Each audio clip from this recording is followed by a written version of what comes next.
Vamos abrir o texto sagrado no Evangelho segundo o profeta Daniel. Daniel, capítulo de número 4. Eu tenho um sonho. E não se trata da célebre fala de Martin Luther King, carinhosamente chamado por alguns irmãos de Martinho Lutero Negro. Eu tenho um sonho perturbador que se repete regularmente. Geralmente me ocorre nas noites de sexta ou de sábado. Me vejo entre vocês em um culto dominical e todos estão participando do culto, adorando a Deus, alguns com as mãos levantadas, outros com os olhos fechados. Todos estão adorando, menos eu. Eu me percebo inquieto e logo depois me torno angustiado. Porque não consigo encontrar o sermão que preparei. Não sei onde o deixei, não sei por que não o trouxe para o púlpito, só sei que ele não está comigo e eu fico louco, preocupado e desesperado. Ninguém nota, obviamente, todos estão adorando a Deus com os olhos fechados, com as mãos levantadas, mas dentro de mim eu estou vivendo um desespero total. Me pergunto rapidamente o que devo falar, o que vou pregar e agora? Como é que vou me apresentar diante das pessoas sem o que preparei? As músicas cessam e então eu subo e me coloco por trás do púlpito e, para minha alegria, o sonho também cessa. Eu acordo, irmãos, com a mente ainda a 1000 por hora, o coração acelerado, mas de toda forma eu levanto as mãos para os céus e louvo a Deus, por se tratar apenas de um sonho. E eu espero, sinceramente, que não seja um sonho profético, como aconteceu com Nabucodonosor. De todo jeito, nós precisamos perguntar: o que é isso? Como é que explicamos um sonho que se repete regularmente? Algumas pessoas, tentando me ajudar, dirão: Renan, trata-se de uma preocupação exacerbada com o que você faz. É apenas o empenho, o desejo de fazer o melhor para Deus. E até certo ponto eu acredito, irmãos. Mas penso que o sonho aponta para algo mais profundo e revelador. Eu creio que o sonho revela meu temor e ataca o meu orgulho. Afinal de contas, por que temo? O que é que aflige o meu coração? Eu temo porque não tenho o manuscrito ou o texto da pregação. E por que me preocupo tanto com isso, irmãos? Muito provavelmente porque temo a reação de vocês. Não se trata apenas de uma preocupação com o que eu faço. Lá no fundo, se trata de uma preocupação com o que os outros pensam do que eu faço. Em cristianismo puro e simples, no auge da Segunda Guerra Mundial, C.S. Lewis escreve o seguinte: embora todos vejam o orgulho como algo perigoso nos nossos dias, poucas pessoas conseguem enxergá-lo em suas próprias vidas. Rapidamente o encontramos na vida dos outros, mas por vezes o deixamos passar despercebido em nossos próprios corações. Ainda bem, irmãos, ainda bem que por graça e misericórdia o Senhor usa algumas situações da vida para tratar da nossa cegueira e para curar o nosso coração. Basicamente é o que acontece no texto de hoje. O rei da Babilônia, o homem mais poderoso da época, cai. E com ele seu orgulho. Por graça, ele será outra vez levantado. E ao se levantar, ele nos pregará uma mensagem esquecida, porém muito oportuna. Qual é a mensagem, irmãos? Só o Senhor reina soberano sobre o trono do universo. Para começar, eu quero ler apenas os 3 versos que abrem o capítulo. E obviamente que ao longo da mensagem nós voltaremos às partes principais do texto. Basicamente o que estou fazendo domingo após domingo é lendo o texto com vocês, ajudando-os a perceber os movimentos internos do texto, a mensagem central do texto e sugerindo aplicações práticas. E hoje não será diferente. Daniel 4, verso 1, o texto diz assim: o rei Nabucodonosor, aos homens de todas as nações, povos e línguas, que vivem no mundo inteiro, paz e prosperidade. Tenho a satisfação de falar-lhes a respeito dos sinais e das maravilhas que o Altíssimo realizou em meu favor. Como são grandes os seus sinais, como são poderosas as suas maravilhas. O seu reino é um reino eterno. O seu domínio dura de geração em geração. Vamos orar por essa palavra? Senhor, nós queremos te dar graças por tudo que já fizemos até agora, pelas canções que deixamos diante de ti, pelas nossas contribuições que também colocamos perante o teu altar. Te damos graças por tudo isso. Mas agora nós te rogamos por este momento, o momento mais importante do nosso culto, do culto cristão, quando abrimos a tua palavra para ouvir o teu conselho. Senhor, eu preciso ouvir a tua voz. Os meus irmãos também precisam. Por isso eu te clamo por assistência espiritual. Assiste-me, ó Espírito Santo. Assiste também a tua congregação, que haja iluminação do alto nos nossos corações, poder do alto, para entender e responder prontamente a tua palavra. Este é o nosso desejo, Senhor, em nome, por amor e para a glória de Jesus Cristo. Amém. Os 3 primeiros versos do capítulo 4 se parecem muito mais com uma conclusão. E por que teríamos uma conclusão na introdução? Como um salmista, e obviamente com a ajuda do profeta, Nabucodonosor primeiro nos coloca diante do desfecho da história.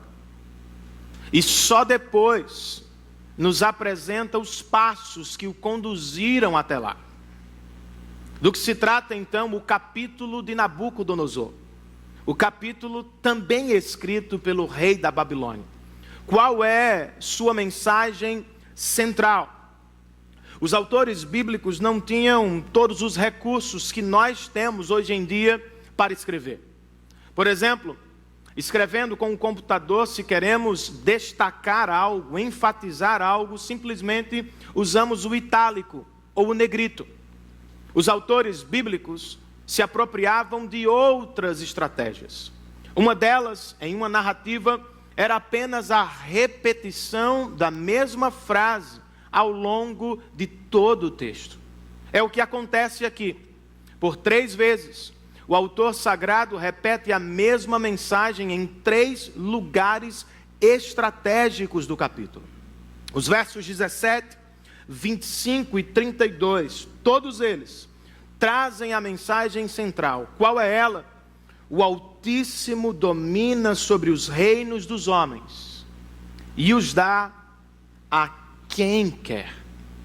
Com o capítulo 1, fazendo uma breve recapitulação, Daniel nos ensinou, Deus está presente na Babilônia.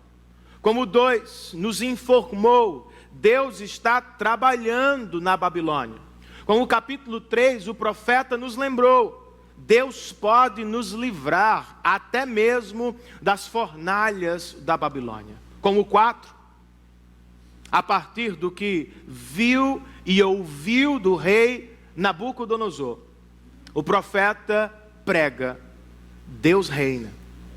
Deus reina não apenas sobre os exércitos celestiais. Deus reina sobre os mais poderosos dos homens. E a pergunta que fazemos a esta grande verdade é: como devemos responder? Quais são as posturas cristãs que devemos tomar diante desta verdade colossal? Deus reina sobre todas as coisas. Ao longo do capítulo 4, o profeta nos coloca diante de 3 posturas que precisamos tomar. Em primeiro lugar, e elas estão listadas no nosso boletim informativo, eu ainda não estou com frio, mas tenho a sensação de que vou ter bastante frio. E se Rodrigo estiver por aí, observe aí, meu irmão. Vocês estão com frio, vocês aqui do meio estão não. Lorena é uma boa pessoa para informar. Ela não está com frio, Rodrigo. Então pode ficar tranquilo. Quais são as posturas, irmãos, que precisamos tomar diante desta verdade? Em primeiro lugar, o profeta nos diz: porque Deus reina, nós devemos confiar. Tudo começa aqui com um tempo de paz e prosperidade. Diz o verso 4, Nabucodonosor estava satisfeito e próspero em casa no meu palácio. A paz humana, no entanto, é facilmente perturbada. Ele estava em paz e se achava próspero em seu palácio. De repente, tudo é perturbado. Como? Outro sonho surge à noite para perturbar o rei. Ele nos conta no verso 5: tive um sonho que me deixou alarmado. Estando eu deitado em minha cama, os pensamentos e visões que passaram pela minha mente deixaram-me aterrorizado. Ele teve um sonho antes, agora 30 anos depois, provavelmente. O mesmo rei é outra vez perturbado através de um sonho noturno. Mas ele é um rei poderoso, rico, glorioso. Poder e riqueza podem resolver qualquer problema, Renan. Será mesmo? Ele continua nos versos 6 e 7. Porque tem poder. Nabucodonosor disse: eu decretei que todos os sábios da Babilônia fossem trazidos à minha presença, para interpretarem o sonho para mim. Quando os magos, os encantadores, os astrólogos e os adivinhos vieram, contei-lhes o sonho, mas eles não puderam interpretá-lo. Diferentemente da primeira ocasião, quando ocultou o sonho, aqui o rei abertamente lhes conta o sonho. A resposta dos sábios, contudo, permanece a mesma. Eles não conseguem interpretar o sonho. Eles não podem ajudar o rei. O rei é poderoso, mas seu poder se revela insuficiente. Os homens são sábios, mas a sabedoria deles também se revela insuficiente. Enfim, aparece o profeta Daniel. Sobre ele, o rei Nabucodonosor diz no verso de número 8, parte B, ele é chamado Beltesazar, em homenagem ao nome do meu Deus, e o espírito dos santos deuses está nele. E a ele, o rei pede no verso 9, Beltesazar, chefe dos magos, sei que o espírito dos santos deuses está em você, e que nenhum mistério é difícil demais para você. Vou contar-lhe o meu sonho, interprete-o para mim. No espaço de 2 versos, 2 nomes são usados para nos apresentar o profeta. Ele é chamado de Beltesazar, um nome babilônio, que imediatamente o lembra de sua condição circunstancial. Ele é um exilado judeu, empregado, escravo com regalias do rei da Babilônia. Contudo, seu nome israelita, Daniel, o faz pensar imediatamente no seu Deus. E é por isso, muito precisamente, que segundo o próprio Nabucodonosor, Daniel não fica perturbado diante dos mistérios da terra. Não tem todo o poder do mundo, não é o rei da Babilônia. Talvez não seja mais sábio do que muitos acadêmicos da Babilônia, contudo ele é sábio. Por que não está perturbado, irmãos? Por uma simples razão, porém poderosa. Ele confia, não na sabedoria humana, não no poder dos homens, ele confia no Senhor. E você? Em quem você confia? Sobre o que você deposita sua confiança? Como você se segura quando as águas da vida se revelam perturbadas, agitadas, revoltas? Nabucodonosor está perturbado porque o sonho que teve confronta diretamente sua segurança. No sonho ele se viu como uma árvore alta que toca os céus. Sob seus galhos, homens de todas as nações e animais de todas as espécies se alimentam. De repente, porém, ele escuta de um anjo do Senhor no verso de número 14. O anjo gritou em alta voz: derrubem a árvore e cortem os seus galhos, arranquem as suas folhas e espalhem os seus frutos, fujam os animais de debaixo dela e as aves fujam dos seus galhos. Porque esta árvore alta vai cair, irmãos. Verso 17.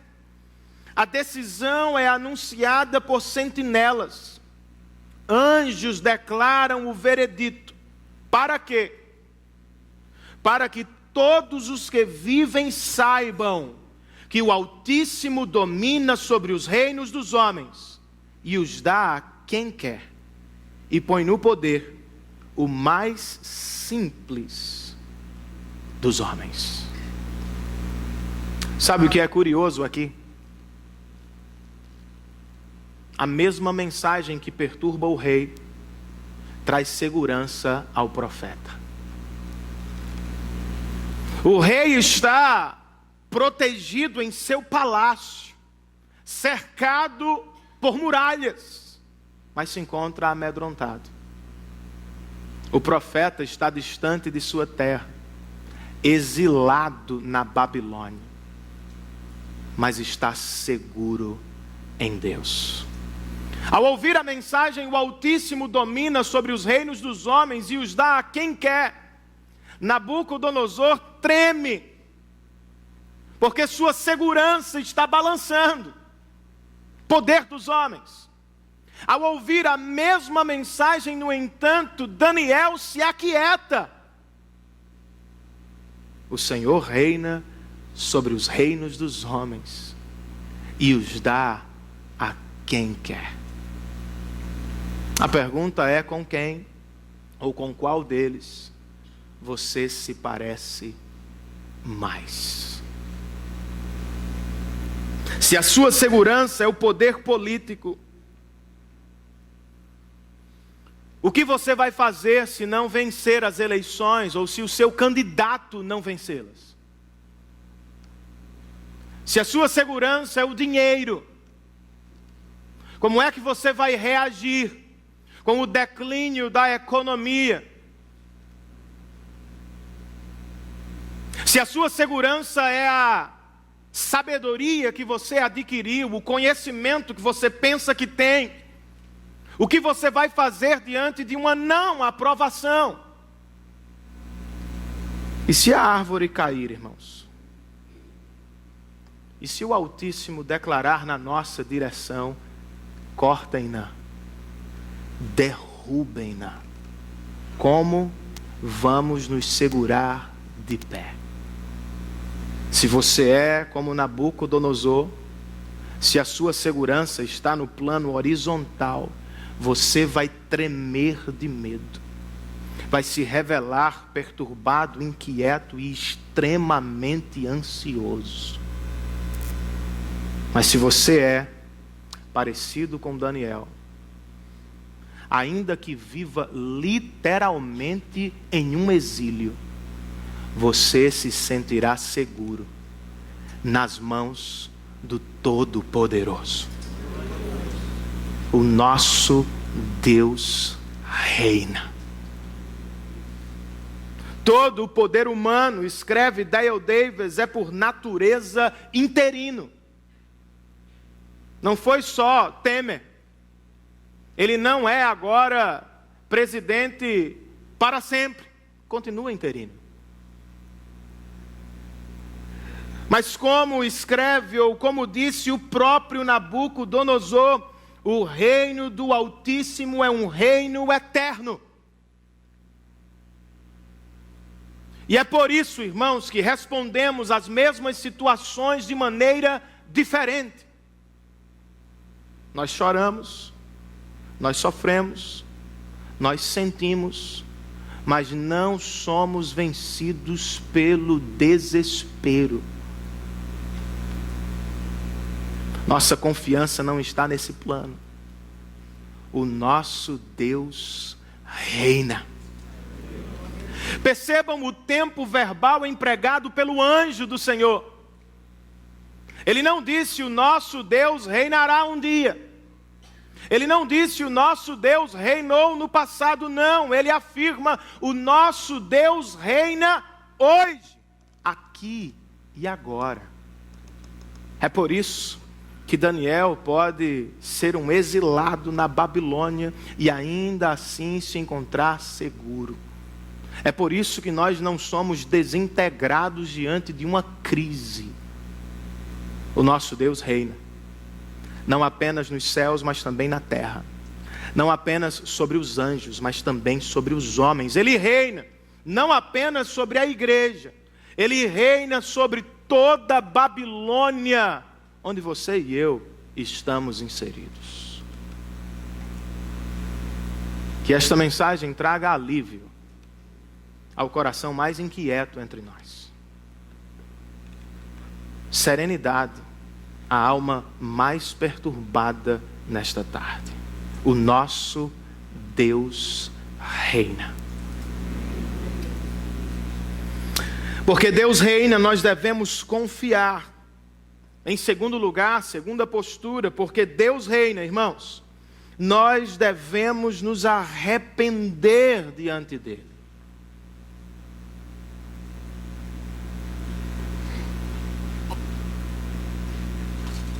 Ao ouvir o sonho do rei, Daniel fica simplesmente estarrecido. O homem que não é facilmente perturbado por circunstâncias externas se revela muito inquieto quando escuta o sonho do rei.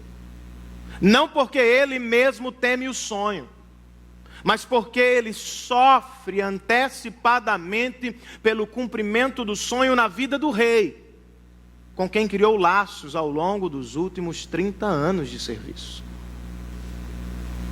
A parte B do verso de número 19 nos coloca diante de sua resposta. Beltesazar respondeu ao rei: meu senhor, quem dera o sonho só se aplicasse aos teus inimigos, e o seu significado somente aos teus adversários.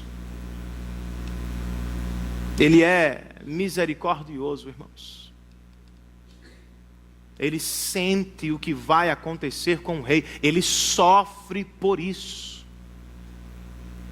Mas ele não é um covarde. Não é um bajulador. Ele é um profeta do Senhor. Por isso tem coragem do alto. Ele sofre pelo que vai acontecer ao rei, mas ele não esconde a verdade. Abertamente ele proclama a verdade ou a interpretação do sonho. Qual é a interpretação? Do verso 22 ao verso 26 nós encontramos a interpretação. Daniel diz ao rei: essa árvore, ó rei, és tu. Tu te tornaste grande e poderoso, pois a tua grandeza cresceu até alcançar o céu, e o teu domínio se estende até os confins da terra. E tu, ó rei, viste também uma sentinela, o anjo que descia do céu e dizia: derrubem a árvore e destruam-na, mas deixem o toco e as suas raízes, presos com ferro e bronze. Fique ele no chão, em meio à relva do campo. Ele será molhado com o orvalho do céu, e viverá com os animais selvagens, até que se passem 7 tempos.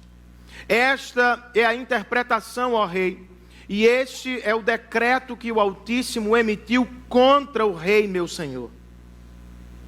Tu serás expulso do meio dos homens, e viverás com os animais selvagens. Comerás capim como os bois, e te molharás com o orvalho do céu. Passarão 7 tempos até que admitas que o Altíssimo domina sobre os reinos dos homens e os dá a quem quer. A ordem para deixar o toco da árvore com as raízes significa que o teu reino te será devolvido quando reconheceres que os céus dominam. 3 observações, irmãos, sobre o sonho e sua interpretação, breves. A árvore é uma outra torre de Babel. Ela se exalta sobre todos e alcança os céus, no claro desejo de se auto-adorar. Como a primeira torre de Babel, a árvore é passageira. O anjo do Senhor, como um lenhador das florestas, em breve ligará a serra elétrica e a jogará abaixo. E com que propósito a maior árvore da Babilônia vai cair? Qual é o objetivo de derrubar o rei da Babilônia? Fazê-lo admitir e fazer outros admitirem que só o Senhor reina sobre os reinos dos homens. Daniel é um homem de misericórdia, por isso ele sofre com o rei. Ele é um homem de coragem, por isso ele fala a verdade abertamente, mas acima de tudo, irmãos, ele é um profeta amoroso. E por isso ele oferece mais do que um decreto, mais do que a condenação, ele oferece um conselho. Verso de número 27. Portanto, ó rei, aceita o meu conselho. Renuncia a teus pecados e a tua maldade. Pratica a justiça e tem compaixão dos necessitados. Talvez, então, continues a viver em paz. Isto é amor, irmãos. Amor sério. Amor que fere, mas amor que cura. Isto é verdadeira amizade. Alguém que se importa tanto que está disposto a falar a verdade e convocar o amigo ao arrependimento. O rei está perturbado, sem paz. Ele pode ter paz outra vez, contudo precisa buscá-la através do arrependimento. E o arrependimento aqui não é apenas verbal, da boca para fora. Ele é materializado no abandono do pecado, no exercício da justiça e na compaixão com os necessitados. Se ouvir o profeta e se arrepender de seus pecados, talvez a perturbação vá embora e a paz retorne ao coração do rei. Mas notem um detalhe comigo. A árvore ainda não caiu. O anjo lenhador ainda não ligou a serra elétrica. O que significa, irmãos, que ainda há tempo para o arrependimento. E o mesmo eu posso dizer para alguns que me escutam nesta tarde. Você ainda não caiu totalmente. A disciplina do Senhor ainda não desceu sobre você. Antes que seja tarde não, mas duro demais, se arrependa dos seus pecados e volte para a presença do Senhor. Seja sábio. Olhe para os outros e veja onde eles estão agora. Os outros que seguiram o caminho do pecado. Seja sábio, pondere no seu coração as consequências do caminho do pecado. É o que você quer mesmo? É isto que você quer da sua vida? Quem sabe uma família dividida? Viver longe dos seus maiores amores? Se encontrar preso por dias, meses e anos em terríveis cadeias no seu coração, escravo do pecado, é o que você quer? Em sanidade espiritual, todos nós dizemos não, não é o que queremos. Então, o que precisamos fazer, irmãos? Nós precisamos ouvir o pregador que Deus levantou para nos abençoar. Nabucodonosor está cercado por bajuladores. E vocês sabem o que eles são. Eles não se importam conosco, eles se importam com o que podem receber em troca. E Nabucodonosor é um rei cheio de bajuladores. Daniel é provavelmente o único que se importa de verdade. E é por isso que Daniel fala a verdade. Os outros sábios muito provavelmente entenderam o sonho, mas não quiseram se comprometer. Daniel, por amor, fala a verdade na face do rei. Talvez não tenhamos um Daniel como o rei tinha, escreve Dale Davis em seu comentário. Mas se temos um pregador fiel, que labuta semana após semana para nos pregar a palavra de Deus, nós também somos agraciados e também devemos ser gratos. Nós somos, irmãos. Você é. O mais importante não é o carisma pastoral, não é a simpatia do pregador. Ele não é um político que vive a todo tempo buscando votos. O mais importante não é a aparência física do pastor. Ele não é modelo, nem está diante do povo para ser modelo de beleza. A única coisa que importa de verdade, e a única coisa que você deve procurar em um pastor pregador, é a fidelidade à palavra do Senhor. Ele não será bajulador, certamente. Ele não falará o que gostamos de ouvir, muitas vezes. Mas ele nos falará o que precisamos ouvir. E o que precisamos ouvir não são bons conselhos de homens. É o eterno conselho de Deus. E este conselho, irmãos, hoje exige arrependimento de todos. Arrependimento bíblico não é assentimento intelectual apenas. O arrependimento bíblico é, sobretudo, prático. Envolve ação, engajamento, resposta externa também. No caso do rei da Babilônia, o arrependimento espera que ele abandone a construção do seu reino, que é feita com o esmagamento dos pobres. Espera que ele se volte para a construção do reino de Deus, o que é feito com justiça e misericórdia. A pergunta então é: com que reino você se acha envolvido hoje? Qual é o reino que ocupa o seu coração? Qual é o reino que você está levantando?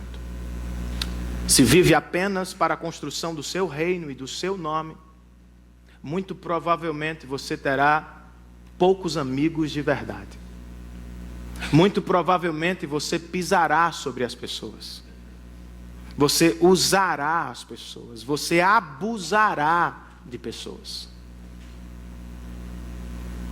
E se você se arrepender hoje da construção do seu reino, muito provavelmente você será visto pelo mundo como um perdedor. Porque ao final da vida talvez não tenha você tanto patrimônio. Mas quem sabe, outras pessoas que trabalharam com você, quem sabe elas terão algum patrimônio. Se você se arrepender da construção do seu reino hoje, muito provavelmente a sua casa ficará mais vazia. Você não terá todos os objetos que o shopping oferece. Você não terá todos os quadros, todas as plantas, tudo que esse mundo diz que devemos ter. Mas quem sabe, você investirá muito mais na expansão do reino de Deus através das nações. Se você se arrepender da construção do seu reino, com a exaltação do seu nome, muito provavelmente você não conhecerá todos os lugares que você gostaria de conhecer. Não haverá tanto espaço na nossa agenda, nem no nosso bolso. Mas quem sabe, irmãos, este arrependimento aponte materialmente na direção de missionários que estão perdidos, em um bom sentido, entre os povos não alcançados, tornando o nome de Cristo conhecido e desejado nos corações. Se arrependa, meu irmão. Se arrependa, meu coração, de construir um reino pessoal. Vivamos para o reino de Deus e para a exaltação do nome de Cristo Jesus. Por fim, irmãos, porque Deus reina, nós devemos confiar. Porque Deus reina, nós devemos nos arrepender. E por fim, porque Deus reina, nós devemos adorar. A última parte do capítulo 4 de Daniel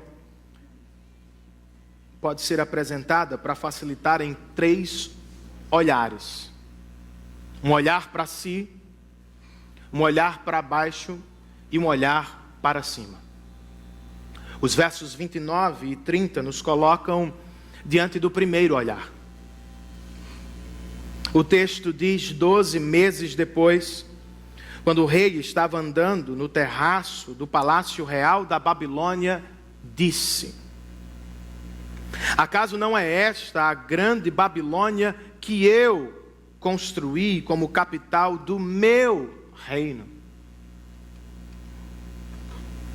Com o meu enorme poder e para a glória da minha majestade. Onde está Nabucodonosor, irmãos? Um comentarista bíblico escreve ele está no terraço do palácio real, de onde pode olhar para os lados e para baixo, comparando sua glória com a glória de outros homens. Nabucodonosor se enxerga como o centro do universo, como a árvore que toca os céus e da qual todos dependem. O rei está em si mesmado, possuído, não com os demônios do inferno, possuído apenas por si mesmo. E isto já é, me perdoem a expressão, um demônio do inferno. Em si mesmado, ele não apenas está possuído de si, ele está presumindo a paciência de Deus. Ou não acredita no decreto do Altíssimo, ou não crê que o Senhor levará a termo imediatamente. Ele brinca com a paciência de Deus.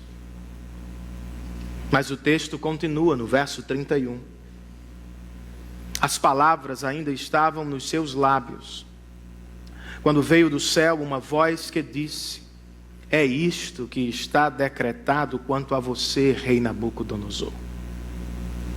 Sua autoridade real lhe foi tirada. Você será expulso do meio dos homens, viverá com os animais selvagens e comerá capim como os bois. Passarão 7 tempos até que admita que o Altíssimo domina sobre os reinos dos homens e os dá a quem quer. Verso 33, irmãos. A sentença sobre Nabucodonosor cumpriu-se imediatamente. Ele foi expulso do meio dos homens e passou a comer capim como os bois. Seu corpo molhou-se com o orvalho do céu, até que os seus cabelos e pelos cresceram como as penas da águia, e as suas unhas como as garras das aves. Por 7 tempos, por um período perfeito aos olhos de Deus, é o que a expressão provavelmente significa. O homem mais poderoso do mundo foi obrigado a olhar para baixo, como se fosse ele mesmo um animal irracional. Nabucodonosor viveu o que a psiquiatria chama de licantropia, irmãos. Ou seja, ao ser julgado por Deus, o rei sofreu com uma síndrome mental, que o fez se ver e agir como se fosse um animal. O comentarista bíblico Sinclair Ferguson pinta este quadro de maneira magistral. Ele escreve: trata-se de uma cena trágica e patética. O super-homem se tornou sub-humano. O rei que negligenciou a glória de Deus perdeu a própria glória. O homem que não repartiu sua riqueza com os pobres tornou-se ele mesmo mais pobre do que eles. Nabucodonosor se revelou do lado de fora, o que sempre foi do lado de dentro. Uma fera do campo. Uma besta fera do campo. Ainda bem, irmãos, que o estado animalesco do rei não durou para sempre. Ele mesmo nos conta no verso de número 34. Ao fim daquele período, 7 tempos, eu, Nabucodonosor, levantei os olhos ao céu e percebi que o meu entendimento tinha voltado. Então louvei o Altíssimo, honrei e glorifiquei aquele que vive para sempre. O seu domínio é um domínio eterno, o seu reino dura de geração em geração. Todos os povos da terra são como nada diante dele.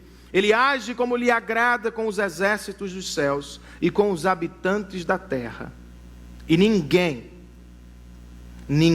é capaz de resistir à sua mão ou dizer-lhe: o que fizestes? Agora, depois de receber o reino outra vez,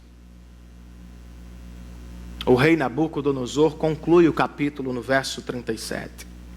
Agora, eu louvo, exalto e glorifico o Rei dos céus, porque tudo o que ele faz é certo, e todos os seus caminhos são justos, e ele tem poder para humilhar aqueles que vivem com arrogância. O homem que começou o capítulo se adorando e se exaltando, termina o mesmo capítulo adorando o Rei dos céus.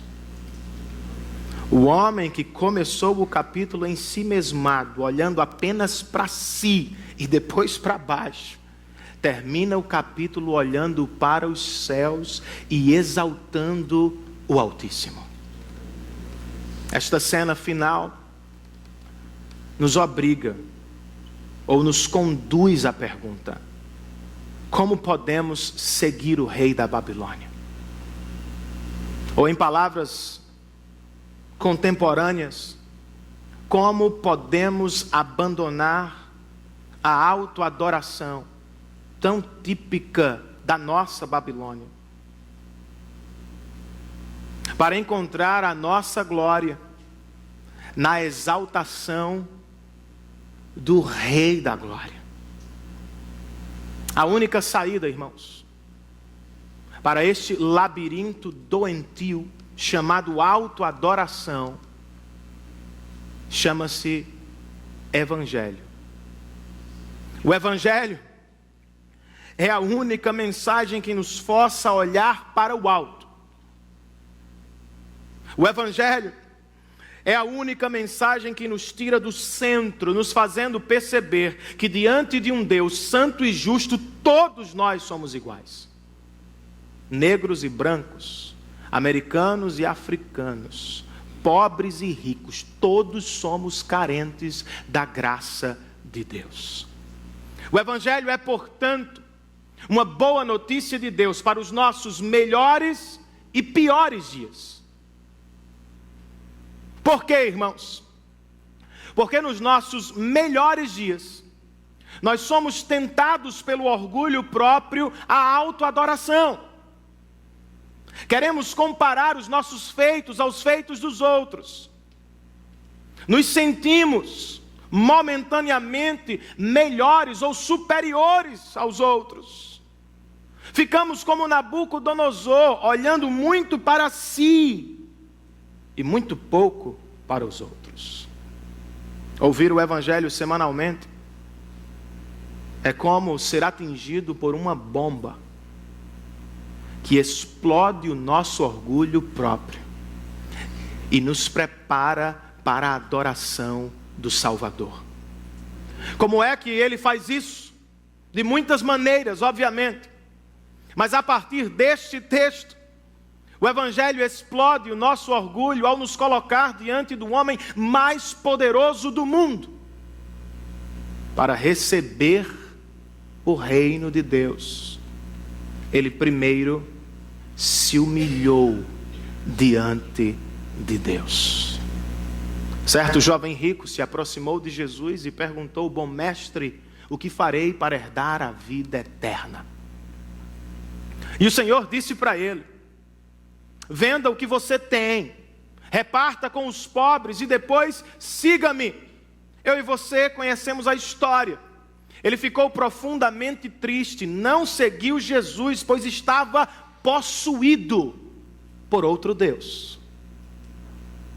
E Jesus então disse para os que estavam presentes: como é difícil para o rico entrar no reino de Deus.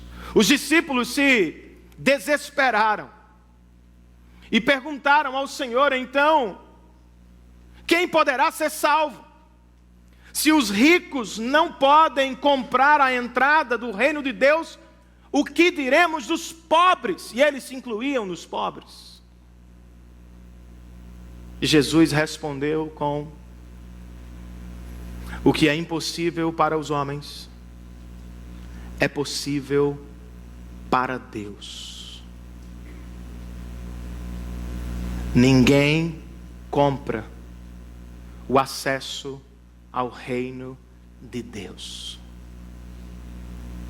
E esta mensagem pode nos deixar desesperados nos nossos melhores dias, porque neles nos imaginamos todo-poderoso, ou nos percebemos autossuficientes e concluímos: temos muito para oferecer, fizemos muito para o Senhor, obviamente que Ele vai nos receber. O Evangelho diz: Ele não precisa do que temos.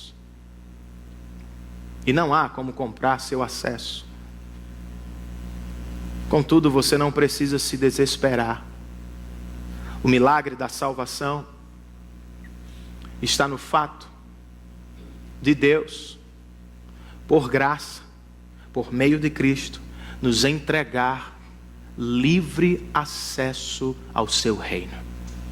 Quando faz isto, Ele explode o nosso orgulho e Ele exalta a glória do seu Filho. Agora, por que devemos nos preocupar com isso, irmãos? O Evangelho é uma boa notícia para os que estão nos melhores dias, e o Evangelho também é uma boa notícia para os que estão nos piores dias. Por quê? Quando a vergonha supera o sucesso, ou quando os pecados são mais fortes do que as nossas virtudes, nós somos tentados igualmente à autoadoração, por um ângulo diferente, autocomiseração. Em alguns dias nós somos o centro do universo porque temos muito. Em outros nós também somos o centro do universo porque temos pouco. Se sentir o centro do universo porque você acha que é demais, ou se sentir o centro do universo quando você é um salvo porque você acha que é de menos, as duas posturas são pecados. Quando foi que Deus restaurou a sorte deste rei, irmãos? Quando ele se encontrava em um estado subhumano. Quando foi que Deus nos salvou? O apóstolo Paulo escreve a Tito, e com isto nos lembra: mas quando da parte de Deus se manifestaram a bondade e o amor pelos homens, não por causa de atos de justiça por nós praticados, mas devido à sua misericórdia, Ele nos salvou pelo lavar regenerador e renovador do Espírito Santo, que Ele derramou sobre nós generosamente, por meio de Jesus Cristo, o nosso Salvador. Não somos salvos ou alvos do amor de Deus porque acertamos demais. Tampouco deixamos de ser salvos ou alvos do amor de Deus porque erramos demais. De acordo com o Evangelho, nós somos salvos pelo que Deus fez por nós de maneira generosa em Cristo Jesus. Esta mensagem nos sustenta nos melhores dias, quando o orgulho bate à nossa porta, e esta mensagem nos protege nos piores dias, quando o desespero quer invadir a nossa alma. Agora, por quê? Por que devemos seguir o caminho de Nabucodonosor? Por que devemos hoje abandonar a autoadoração e procurar a adoração do Rei da Glória? Será que é porque Deus tem poder para humilhar e abater os mais soberbos dos homens? Também. Mas em primeira mão não é por isso. O que mais me chama a atenção não é este fato: Deus tem poder para humilhar o orgulhoso. O que mais me intriga aqui, irmãos, é que este mesmo Deus também tem poder para exaltar o humilde ou o mais simples dos homens. Não é o que o anjo diz a Nabucodonosor? O Altíssimo domina sobre os reinos dos homens e os dá a quem quer, e põe no poder o mais simples dos homens. Deus abateu o rei da Babilônia e o levou a um estado subhumano, mas de lá o trouxe de volta e o colocou outra vez no trono da Babilônia. Como é que se dá esta exaltação? Será que é via sofrimento meritório, redentivo? Nabucodonosor voltou ao trono porque sofreu? Para entender essa história, irmãos, nós precisamos lembrar de um outro rei. Diferentemente de Nabucodonosor, ele poderia ter olhado para toda a criação e indagado: não é este o mundo que criei com o meu poder e para a glória da minha majestade? Contudo, este rei resolveu se humilhar, se permitiu limitar-se, deixou a adoração dos céus e habitou entre nós, vivendo entre homens e mulheres pecadores. Este rei, criador de todas as coisas, se fez homem, servo de todos, e se permitiu morrer pendurado como um criminoso, não tendo cometido ele um pecado sequer. Ele não foi preso à cruz por seu próprio orgulho. Ele foi crucificado por seu orgulho, por meu orgulho. Humilde e livremente, o Rei da Glória se entregou como ovelha ou cordeiro de Deus para a nossa salvação.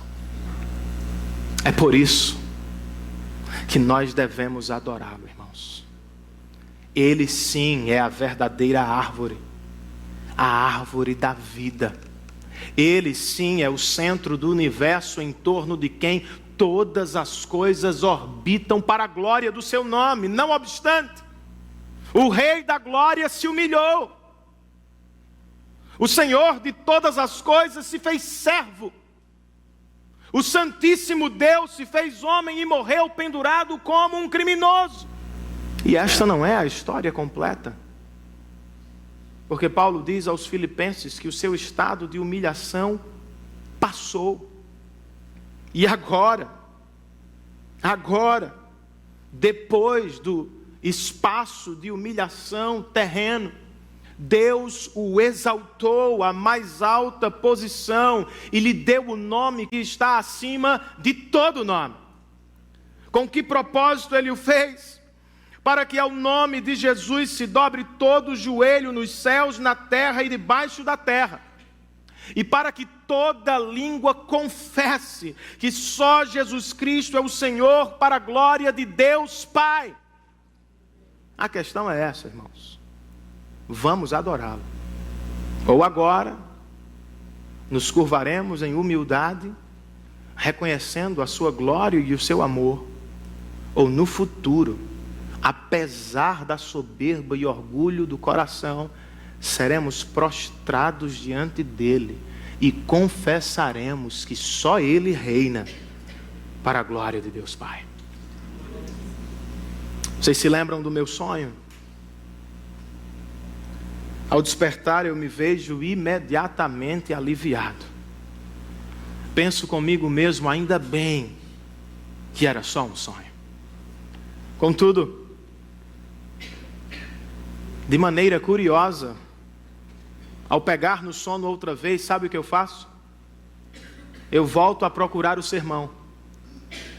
Eu saio de cômodo a cômodo, procurando o que eu fiz, querendo encontrar o meu trabalho, querendo, por assim dizer, resolver com as minhas próprias mãos os meus problemas. Tolice, irmãos. Tolice do coração orgulhoso do homem. Não se trata da realidade, e muito mais, não se trata da minha realidade diante de Deus.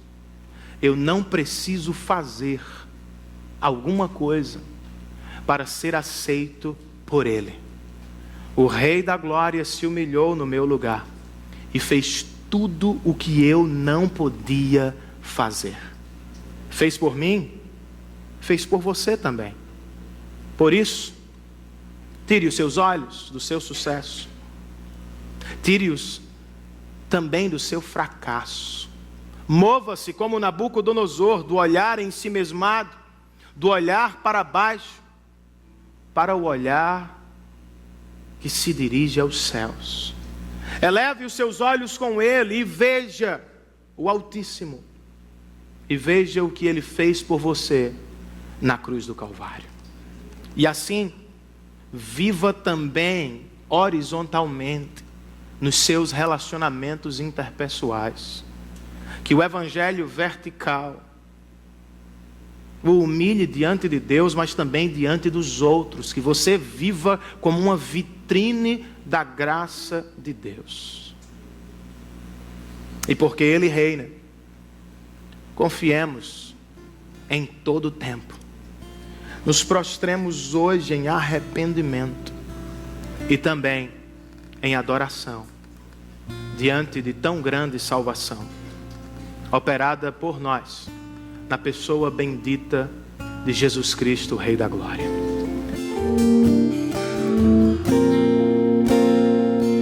Que o amor do nosso Deus, o Altíssimo, a graça salvadora de Jesus Cristo, o Rei da Glória, a comunhão, o poder, a presença e o cuidado do Santo Espírito de Deus estejam sobre todos nós, e todos nós a uma só voz dizemos amém. O exaltou.